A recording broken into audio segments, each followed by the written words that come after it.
Assalamualaikum warahmatullahi wabarakatuh. Selamat pagi anak-anakku yang kusayangi. Bertemu kembali dalam pembelajaran kimia kelas 10. Kali ini Bu Atin akan membahas tentang ikatan kovalen ya. Materi dasarnya sebelum ini adalah kalian harus memahami tentang struktur Lewis dalam video Bu Atin sebelumnya. Ikatan kovalen. Ikatan kovalen adalah ikatan kimia yang terjadi karena penggunaan pasangan elektron secara bersama-sama oleh dua atom yang saling berikatan. Ikatan kovalen terjadi antara unsur non-logam dengan non-logam. Kalau ionik kemarin kan antara logam dengan non-logam ya. Kalau kovalen itu antara non-logam dengan non-logam. Penggunaan bersama pasangan elektron dalam ikatan kovalen dapat dinyatakan dengan struktur Lewis. Makanya kemarin materi sebelumnya silahkan dipahami. Macam-macam ikatan kovalen ada 3, yaitu ikatan kovalen tunggal, kovalen rangkap 2, dan kovalen rangkap 3. Mari kita simak masing-masing penjelasan dari ikatan kovalen ini. Yang pertama, ikatan kovalen tunggal adalah ikatan yang terjadi jika terdapat satu pasang elektron yang digunakan bersama-sama. Contoh ikatan kovalen tunggal yang terjadi adalah pada Cl2. Bagaimana prosesnya? Cl2. Yang jelas kita harus tahu dulu, unsur Cl dengan nomor atom 17 ya, itu memiliki elektron valensi berapa? Kita kan sudah hafal SPU ya. Berarti Cl itu ada di golongan 7, maka elektron valensinya 7. Nah, valensi 7 ini kan non-logam tadi. Non-logam itu kecenderungannya adalah menggunakan elektron pasangan bersama dalam ikatan kovalen. Kita gambarkan dulu struktur Lewis dari Cl dengan nomor atom 7. Nah, 7. Di sini 7 berarti kita gambarkan seperti ini. Sedangkan Cl yang satunya, karena di sini mintanya Cl2, berarti harus ada 2 Cl ya. Cl yang kedua kita gambarkan misalnya dengan silang ya. Ini untuk membedakan saja bahwa yang silang milik Cl yang dari sebelah kanan. 7 juga. Nah, maka proses terbentuknya adalah Cl ini 7 tadi valensinya, dia memerlukan satu dari Cl yang lain.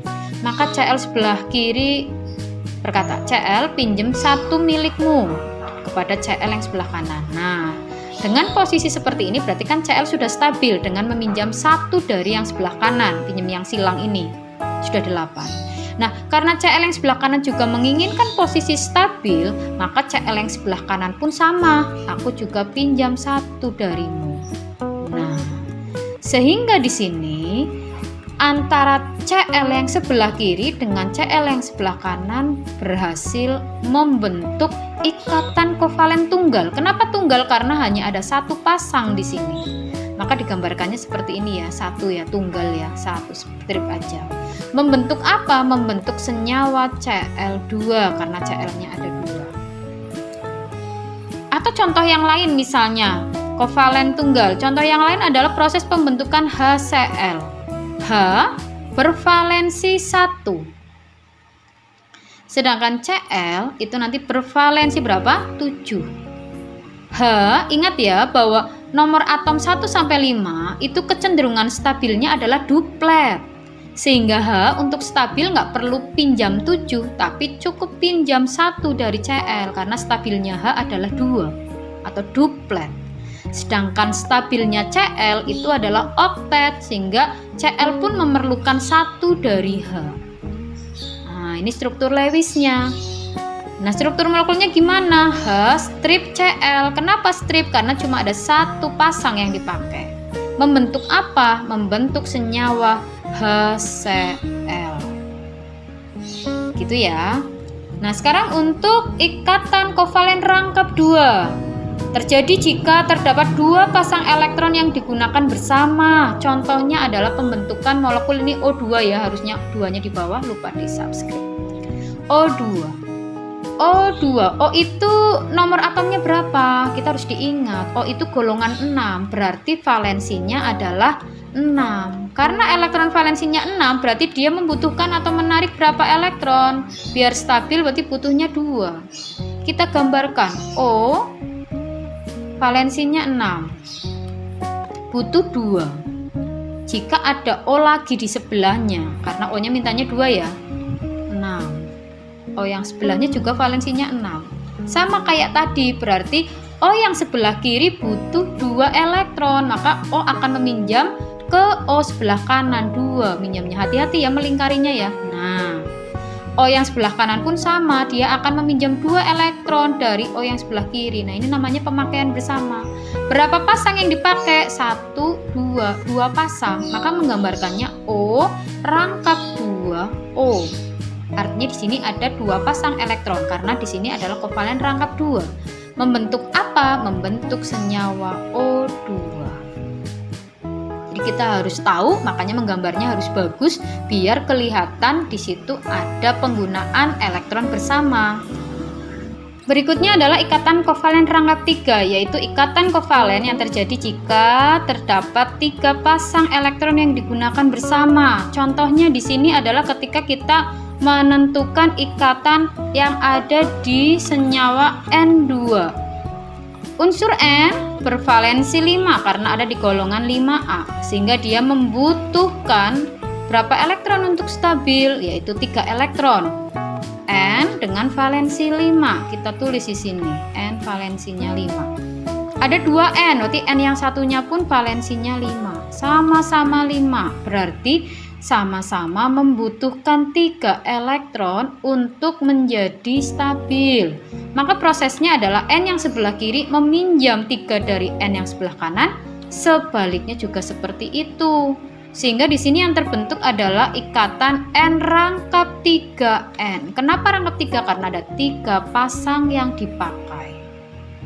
Gitu ya, sehingga membentuk N2 atau nitrogen. Rangkap 1, rangkap 2, rangkap 3 silahkan dipahami dulu. Nah, contoh yang lain sekarang. Tentukan proses terjadinya ikatan kovalen yang terjadi pada H2O dan CO2. Ingat ya, langkah pertama H2O berarti ada unsur H dan O. Kalau kita tahu nomor atomnya kita konfigurasikan. Kalau kita nggak tahu nomor atomnya kita kan sudah hafal unsur berikut ada di golongan berapa. Kalau golongan 1 ya valensinya 1. Golongan 6O berarti ya valensinya 6. Setelah itu kita gambarkan H bervalensi 1, O bervalensi 6. Berarti O butuh berapa? O di sini akan butuh 1 elektron dari H sebelah kiri hanya diberikan 1. Kalau begitu berarti masih kurang kan, harusnya O ini kan butuhnya 2 elektron. Padahal H hanya bisa memberi 1. Oleh karena itu, kita akan munculkan 1 H lagi. Nah, seperti ini. Jadi nanti yang terbentuk O itu akan meminjam 1 H dari unsur H yang sebelah kiri dan 1 valensi H dari H yang sebelah kanan. Maka ini dikatakan oksigen sudah stabil nih, minjam 1 dari kiri, 1 dari kanan. Sebaliknya juga begitu, H maka akan meminjam 1 karena H mengikuti duplet. H juga pinjam 1 dari sebelah kiri, H yang sebelah kiri juga sama, H yang kanan pinjam 1 juga dari oksigen. Maka kalau digambarkan secara struktur, H ini ya, strip rangkap 1 tunggal ya, kemudian ada unsur O, kemudian ada unsur H.